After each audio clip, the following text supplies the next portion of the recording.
Hello, friends, and welcome back to Malicious Compliance Stories. We've had a lot of stories about terrible bosses, but we'll start our video with the true record holder. Get ready to be amazed. But before we begin, don't forget to subscribe to our channel if you're new here and turn on notifications so you don't miss a new video every single day. Here we go. My boss took my car and drove it home from work because his was in the shop and I got fired for reporting it stolen. Not trolling, I swear. If this wasn't happening to me, I wouldn't even believe it. While I was at work, my car disappeared from the parking lot outside my office. The office I work in is the only building that uses the lot. I reported my car stolen, but later realized that I couldn't find the keys, and I told the police that as well. The next day, my boss was pulled over driving my car. He's told the police that I lent him my car because his was in the shop. I didn't lend it to him, and he never even asked me if he could borrow it. I told the police I didn't lend it to him. He now says he assumed he could take my car while his was out of commission and that he took the keys out of my purse. He's been charged with stealing my car and now he has a lawyer and won't say anything else.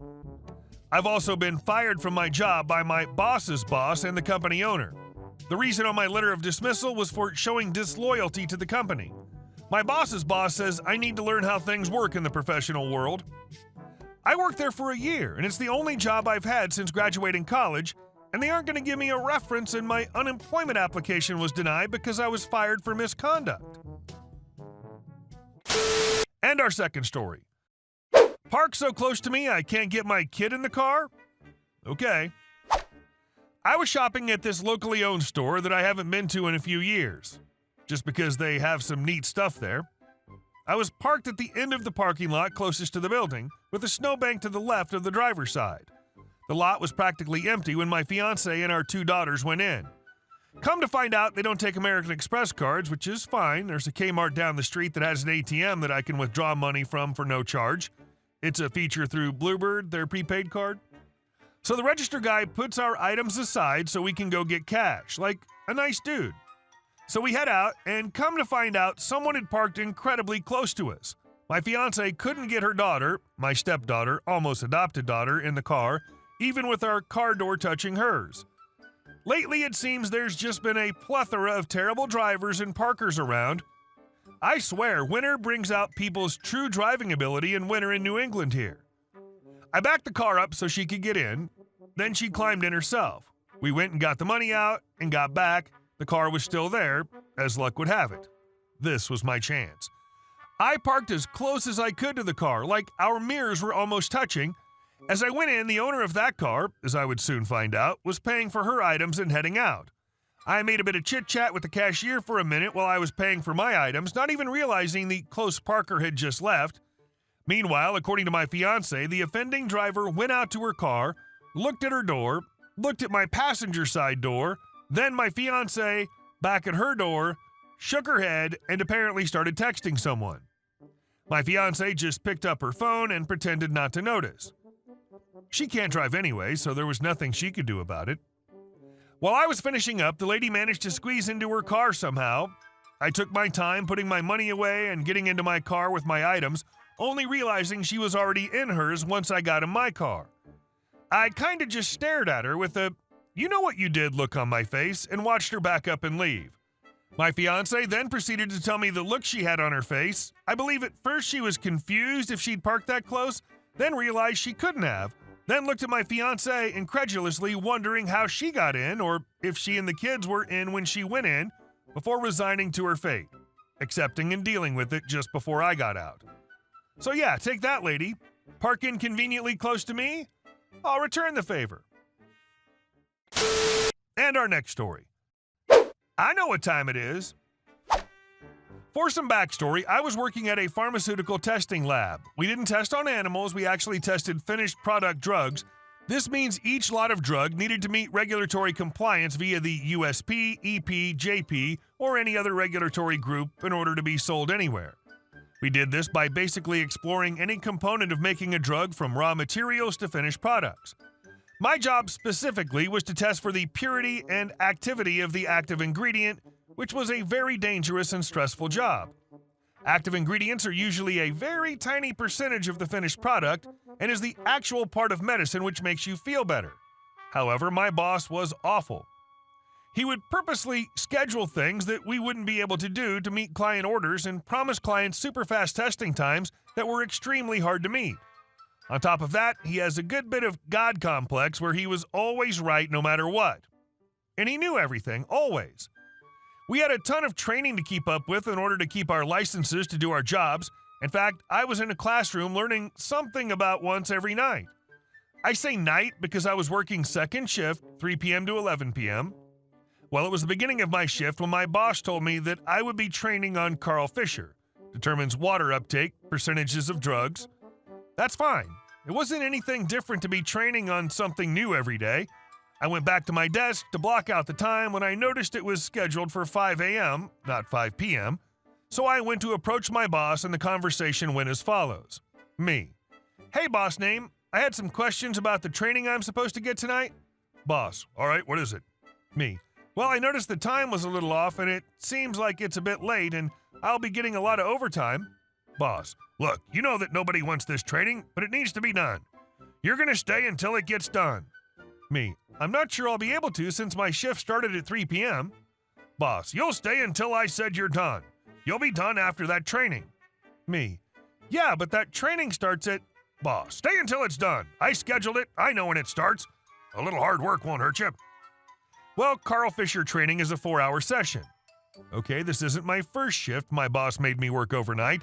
I was making $32 an hour and overtime pay would greatly help me, so I was happy to go through with it. My boss was getting production bonuses from all of our hard work that he didn't feel like sharing with any of us, and he gladly would tell us he didn't have to, even though other group leaders did share their bonuses with their group. But if we worked overtime, he was required to give up the bonus to cover department costs if he spent more than the budget. I sent an email to get confirmation that I was not to leave until Carl Fisher training was over. My shift started at 3 p.m., so I stayed until the Carl Fisher training was over, at 9 a.m. when my boss arrived. Me: "Hi, boss name, I'm headed home now." Boss: "What do you mean now?" Me: "Carl Fisher training was scheduled at 5 a.m., and you said I couldn't leave until it was done, so I stayed." All he had was this shocked face and no response, and then I left. When my shift arrived again, I was pulled into the director's office where he asked who authorized my long shift. Apparently, my boss was trying to cover his bum and told the lab director that I wasted company resources by staying so late. I simply showed the email and said I was told to stay until training was done.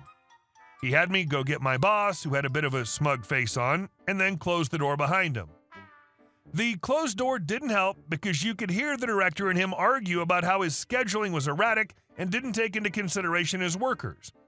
After that, a different group leader was scheduling us.